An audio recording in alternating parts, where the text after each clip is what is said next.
Halo guys, kembali lagi di Basic Channel. Belajar biologi semakin asik tentunya bersama Kak Edi. Nah, kali ini Kak Edi akan lanjutin pembahasan lanjutan dari soal KSN IPA Biologi SMP tahun 2020 ya. Langsung aja nomor 15.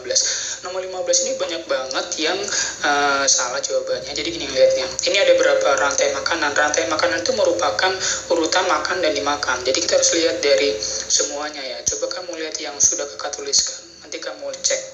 Jadi ini jawabannya nanti ada 6. Jadi ngelihatnya gini, 1, 2, 3, 4, kemudian 5, 6.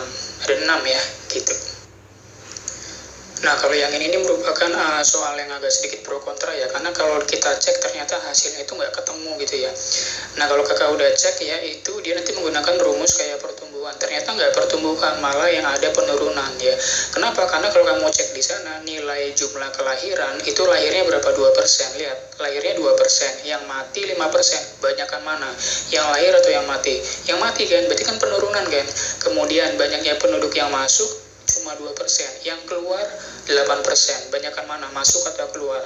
Keluar, jadi ujung-ujungnya pasti akan mengalami penurunan dari total 150.000 jiwa menjadi 136.500. Itu tahun 2019 sampai dengan 2020 ya, dengan menggunakan rumus ini kayak gitu. Artinya kalau ditanya dengan tahun 2024, maka nanti jawabannya kurang lebih 82.500. Dan kalau kita cek yang cocok itu adalah yang opsi D. Kayak gitu. Jadi kamu hitung dulu berapa persen dari 150.000, kemudian masukkan ke dalam rumusnya.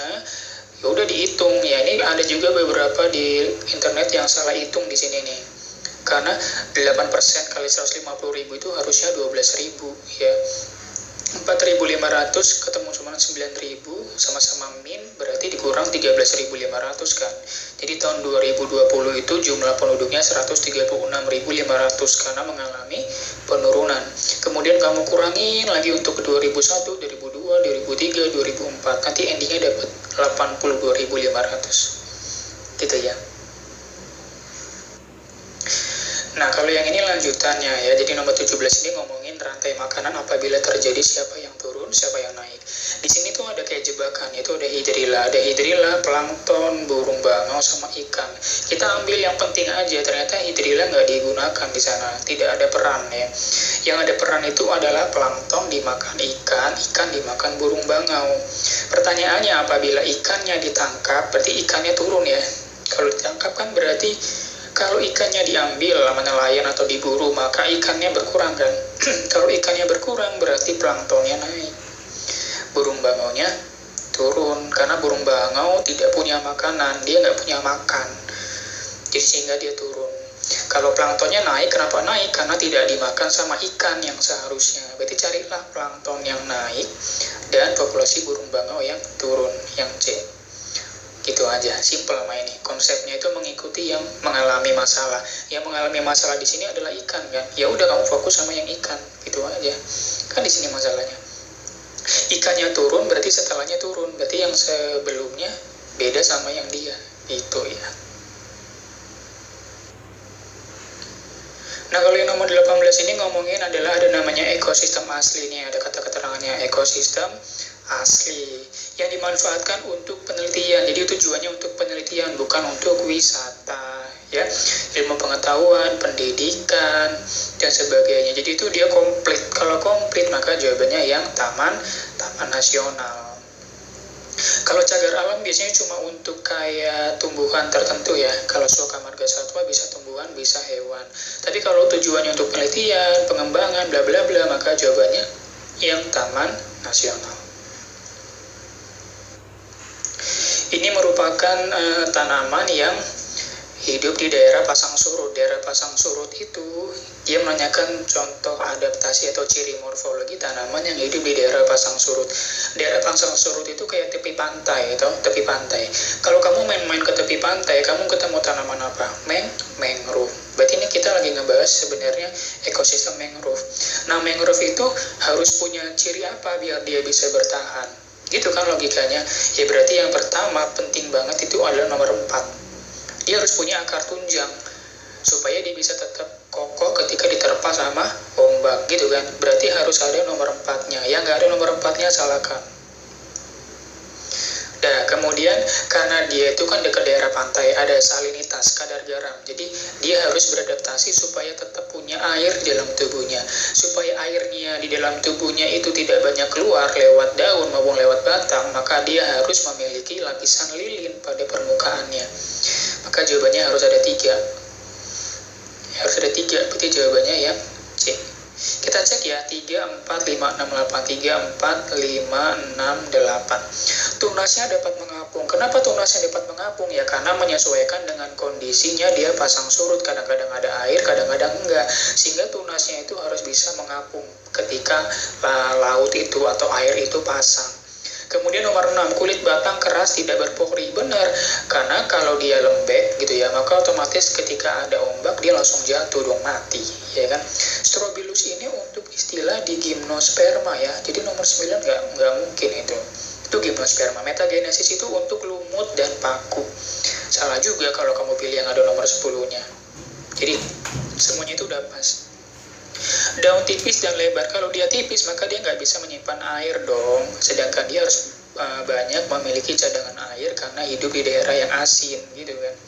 Daun tereduksi, daunnya nggak tereduksi, justru daunnya itu mengalami kayak penebalan untuk menyimpan cadangan air karena kondisinya di sana asin gitu ya.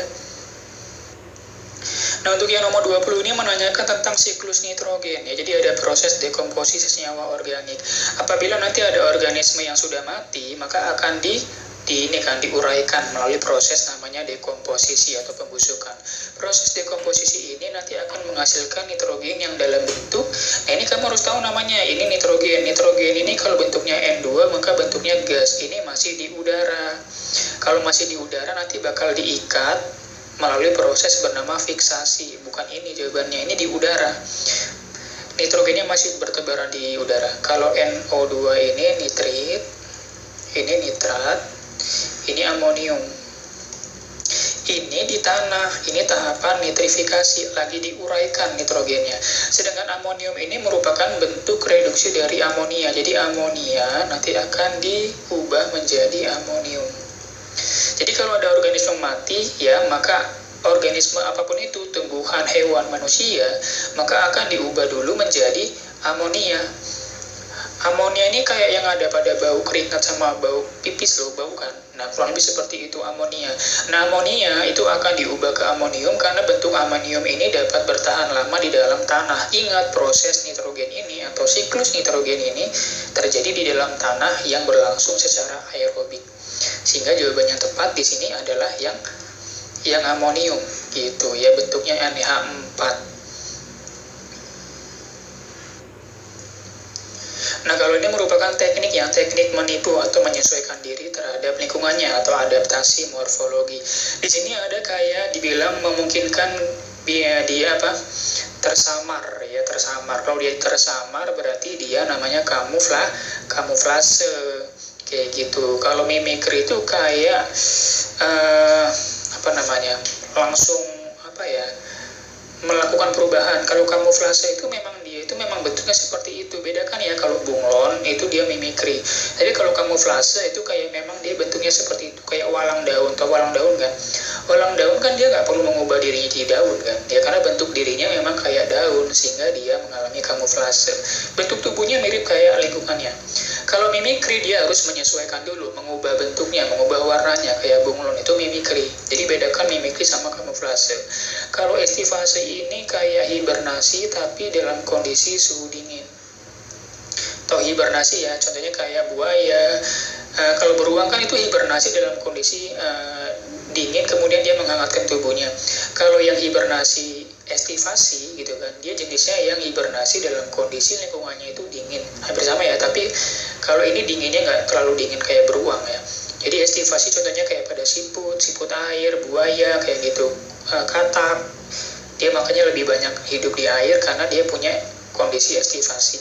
Autotom ini tau ya, ekor cicak putus ya, kemudian nanti tumbuh lagi. Bukan ini jawabannya yang kamuflase gitu ya. Oke, nah kalau ini merupakan jenis-jenis bioma. Ini kalau di sini kita cek ada kata kuncinya. Dia itu mempunyai musim dingin yang panjang.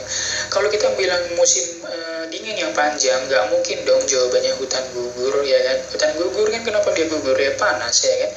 Kemudian tumbuhan yang hidup biasanya lumut. Kemudian di sana itu nggak ada pohon. Kalau nggak ada pohon ya nggak mungkin sabana dong. Sabana itu masih ada pohon. Taiga masih ada pohon. Maka jawabannya tundra.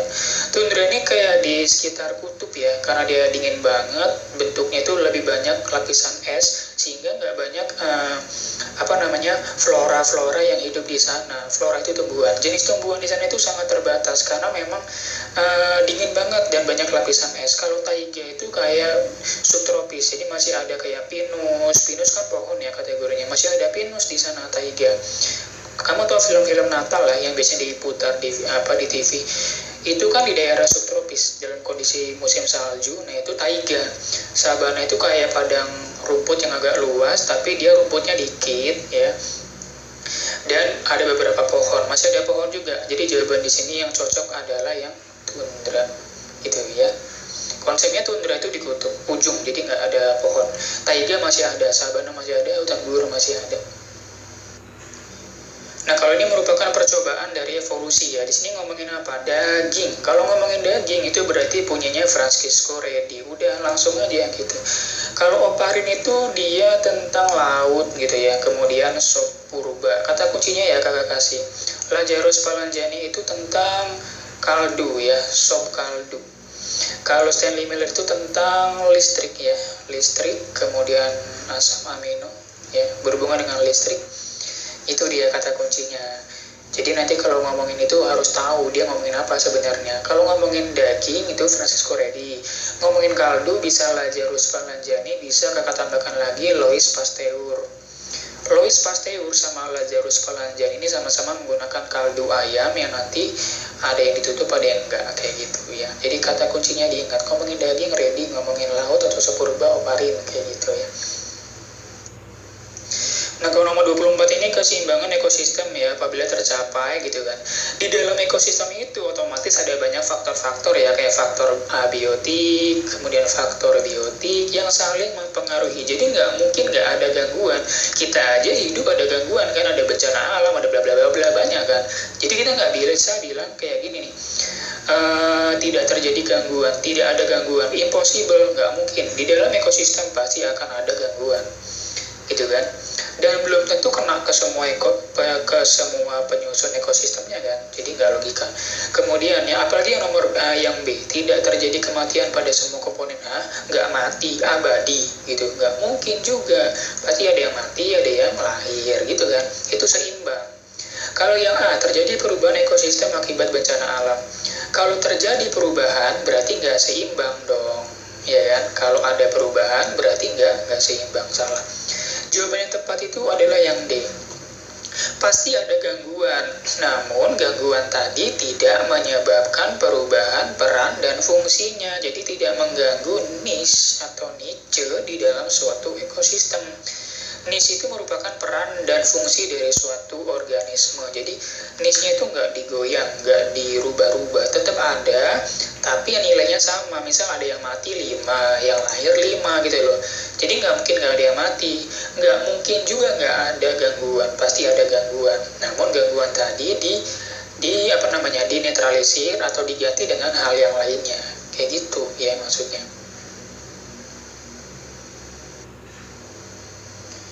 Oh ya, by the way, kalau kalian merasa kecepatan agak sorry ya, karena ini kakak terbatas sama kayak waktunya. Jadi nanti kalau ada yang merasa kecepatan, coba diatur aja di pojok kanan atas tentang kecepatan video. Di situ kamu bisa atur ya.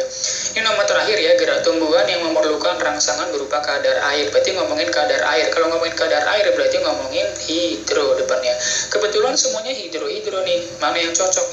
Yang pasti bukan C gitu kan, gerak hidrostatis. Hidrostatis itu di fisika nanti, bukan di biologi ceritanya ya. Jadi yang C salah. Kemudian hidrotropisme itu bergerakan menuju ke air. Jadi ini gerakan menuju air. Contohnya kayak akar tanaman yang mencari sumber air, salah juga. Hidronasti itu kayaknya nggak ada deh hidronasti, salah juga. Jawabannya higroskopis. Contohnya pada kacang polong ya, kacang polong akan pecah. Kenapa dia pecah? Karena kadar airnya habis dan dia mengkerut dan pecah dar gitu. Oke, cukup dulu ya video dari kakak, mudah-mudahan paham dan